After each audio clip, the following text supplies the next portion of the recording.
Welcome back, everyone. So today, we're going to take a look at a family so dysfunctional. In this family, mother and father, everything seemed to be going good when in the first part of the marriage. Sure, there was rampant alcoholism in the marriage in both the mother and the father. And then they had a boy, a baby boy. They welcomed into this world. Everything was going good for the first couple of years. And then everything started to fall apart.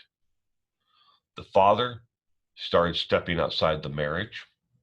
The mother was right behind him. Quickly thereafter, she had a series of affairs herself.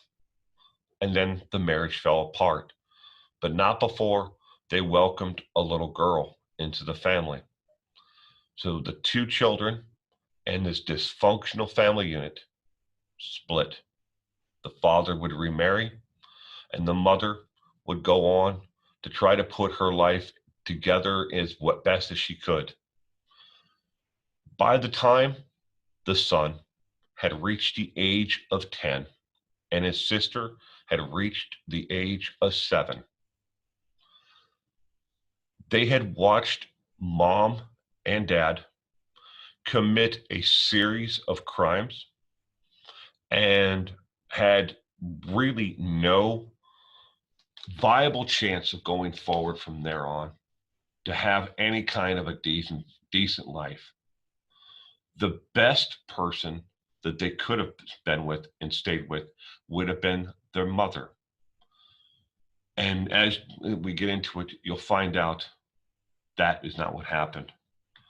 Again, by the age of 10, the son and the daughter had watched mom and dad commit a series of actual real crimes: assault and battery, attempted rape of their father, robbery, extortion, car theft, forgery, breaking and entry, falsifying police reports, selling stolen property, lying under oath, drug use, and rampant alcoholism.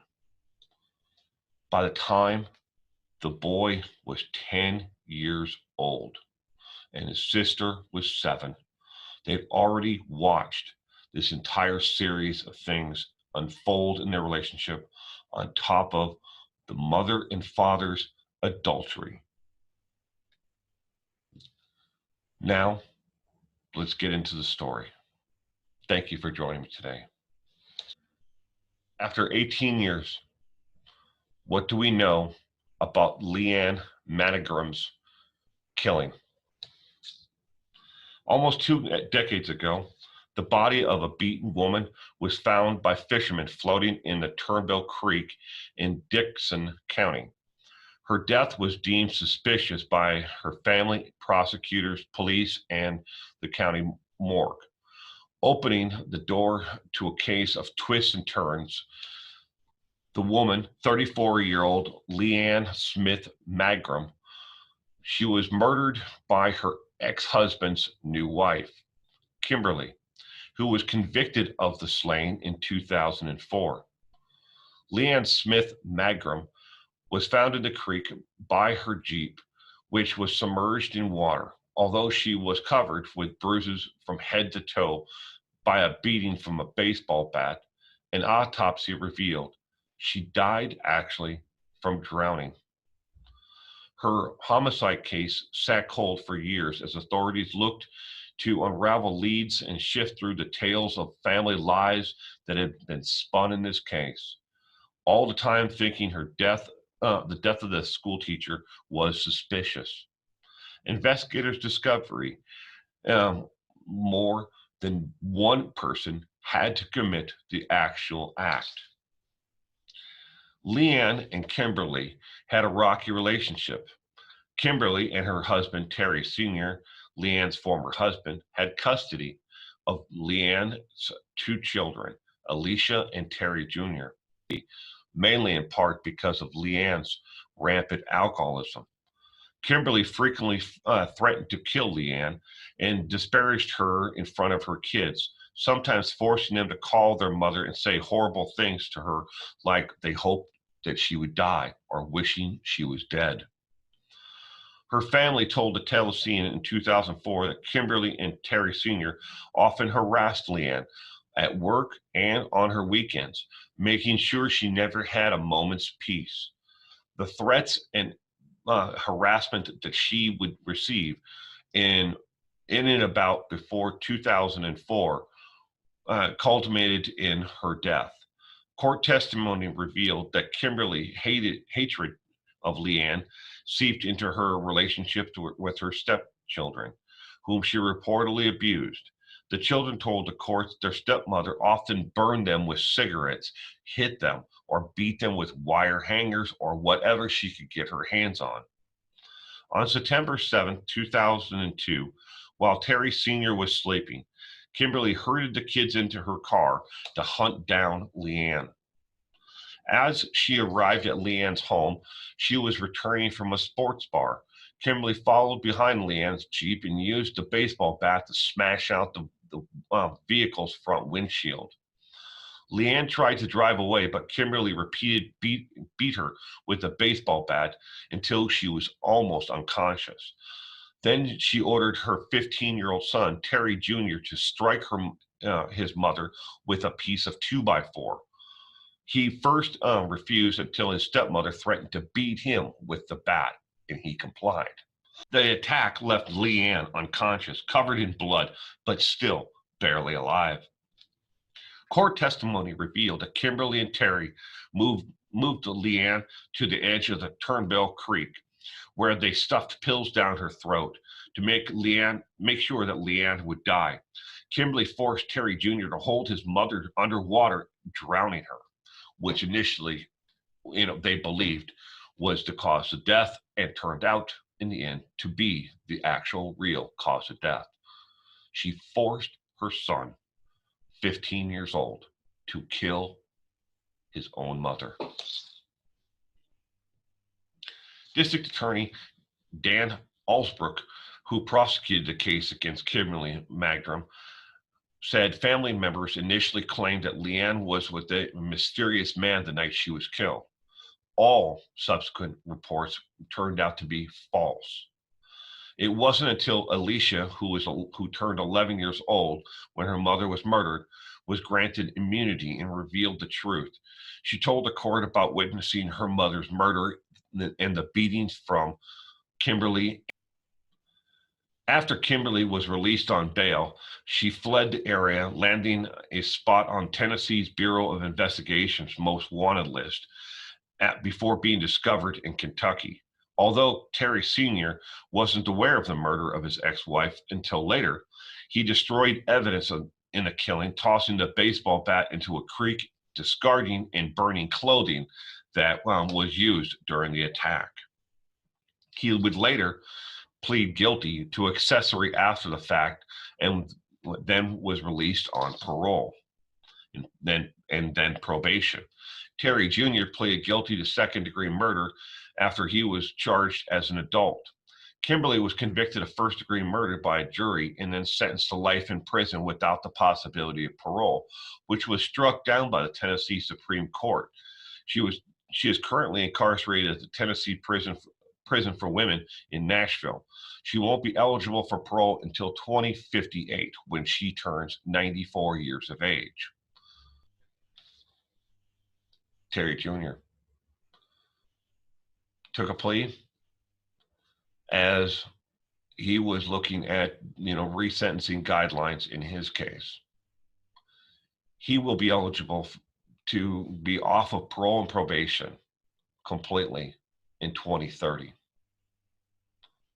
Alicia, now a grown woman herself. The last time any reporter was able to find her and speak with her.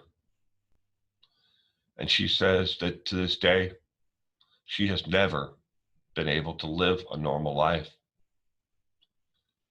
Watching her mother be beat to death by her stepmother with a baseball bat, and then watching her own brother hold her mom down with her head in the creek until she stopped struggling.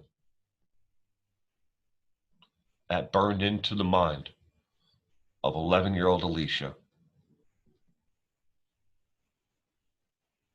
What chance do either one of those two children ever have? Terry Jr.,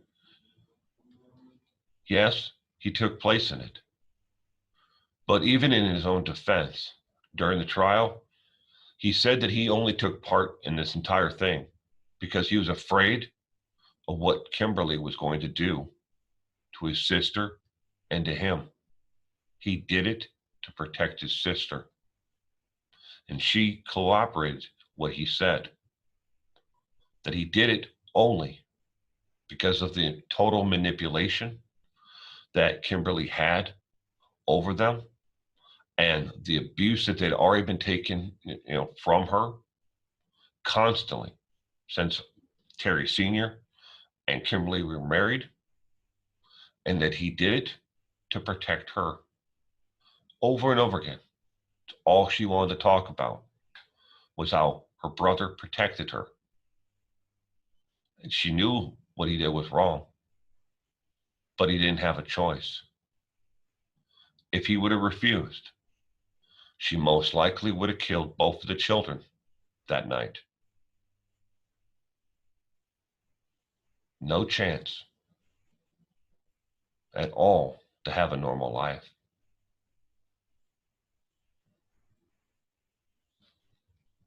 In prison today, Kimberly still claims her innocence and says that a mysterious man who was dating Leanne was most likely the one who committed the murder.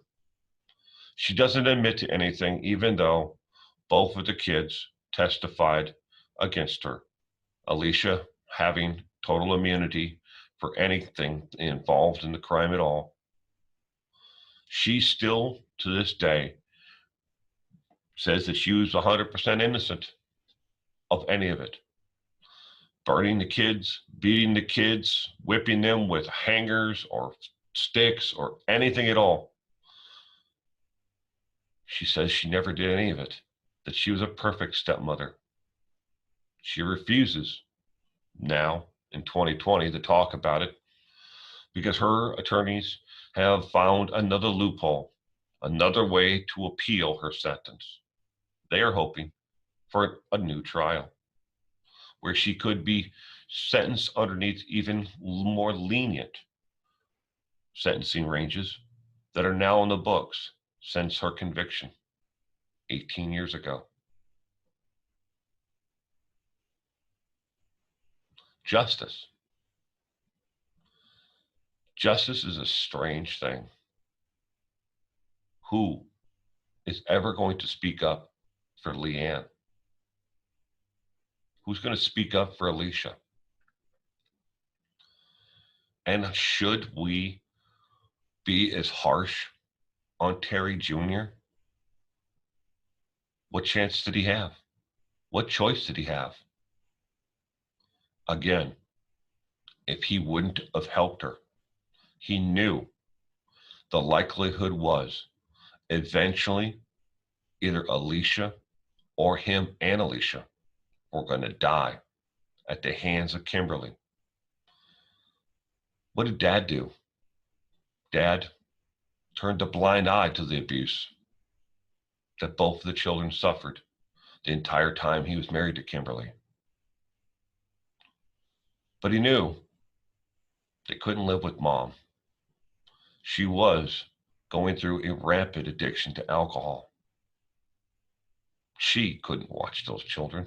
She couldn't care for them. She couldn't care for herself. But she didn't need to die. Thank you for joining me today. You